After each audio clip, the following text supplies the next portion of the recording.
Hello to everyone.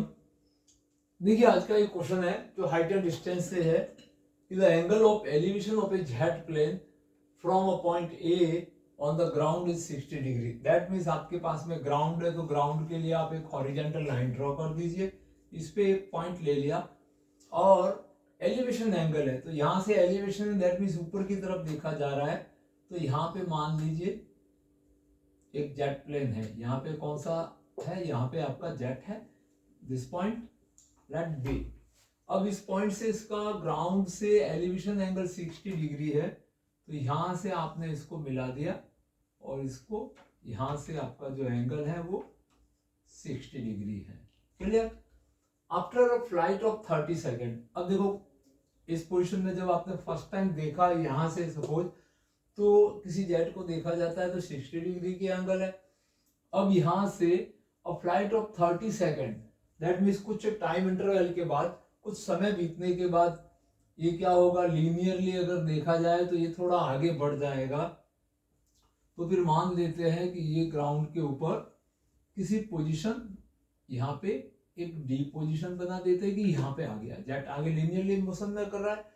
तो after 30 second that means यहाँ से यहाँ तक का जो ट्रेवलिंग टाइम है वो आपको 30 सेकेंड है। क्लियर? तो इसको भी अपन मेंशन कर देंगे। इस समय इसकी वर्टिकल हाइट है, let this point is C. Height यहाँ पे भी सेम ही रहनी है अगर वो सेम हाइट पे उड़ता है। अब देखते हैं यहाँ पे क्या होता है।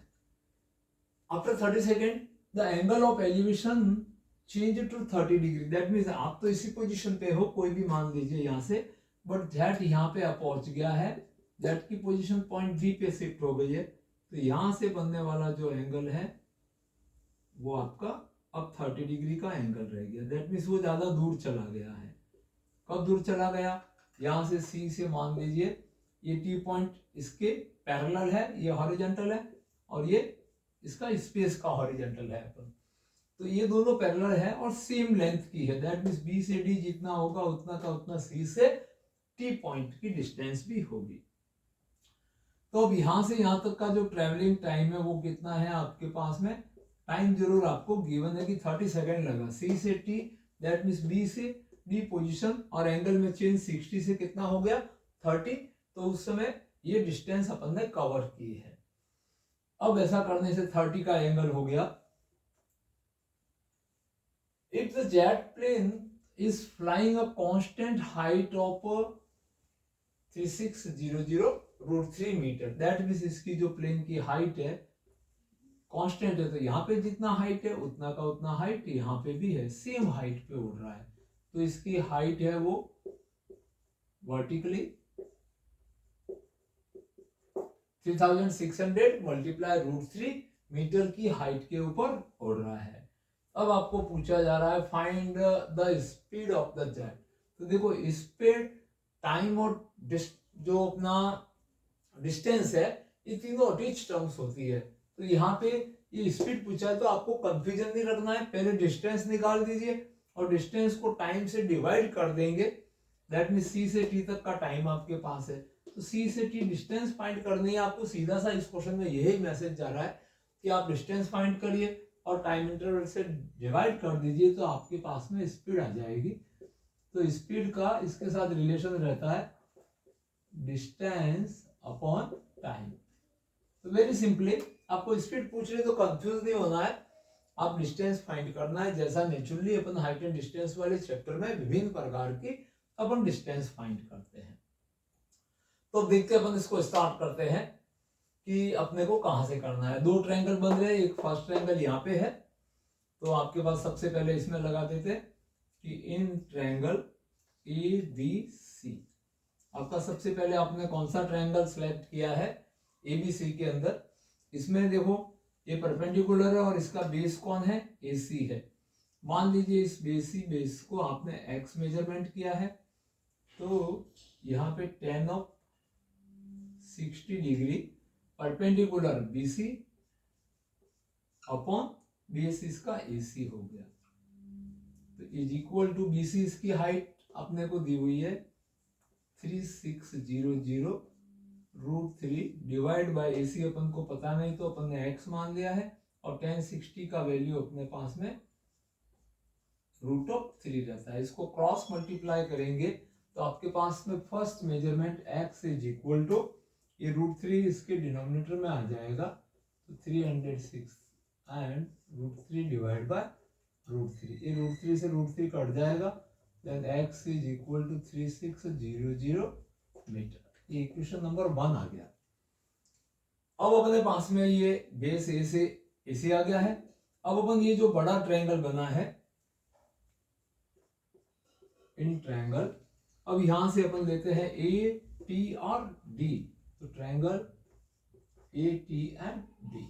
इस ट्रायंगल में देखते हैं अपन, तो देखो इसमें भी tan थीटा लगाते हैं, तो यहाँ का एंगल कितना है 30 डिग्री है, तो tan of 30 degree perpendicular is DT and base, तो कंप्लीट बेस A से T आपका कंप्लीट बेस है।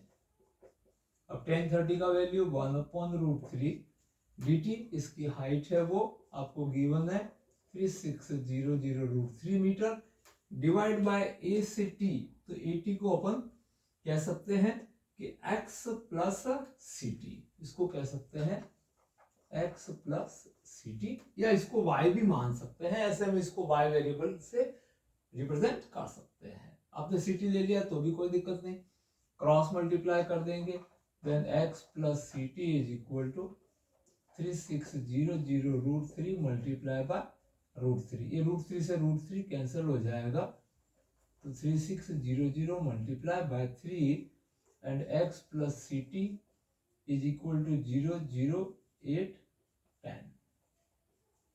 ये इक्वेशन नंबर 2 आ गया। दैट मीन्स ये कंप्लीट A से T आपके पास 10,800 मीटर है एंड A से C है वो 3600 मीटर है। अब आपको CT फाइंड करना है तो आराम से आप फाइंड कर सकते हैं, मतलब CT is equal to B से D, ये प्लेन यहां से यहां पे पहुंच गया है जब एंगल 60 से 30 हो गया, तो ये दोनों इक्वल होगी, and also equal to complete side आपका कितना है 10,800 minus 3600 is equal to 00 and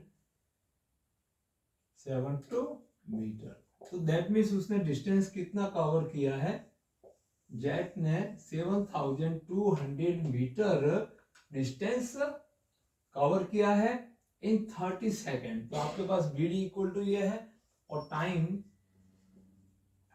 is equal to 30 second.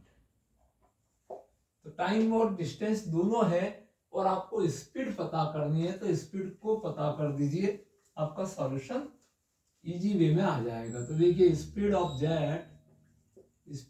Jet is equal to 7200 divide by 30, इसको कट कर दीजिए, 240 मीटर पर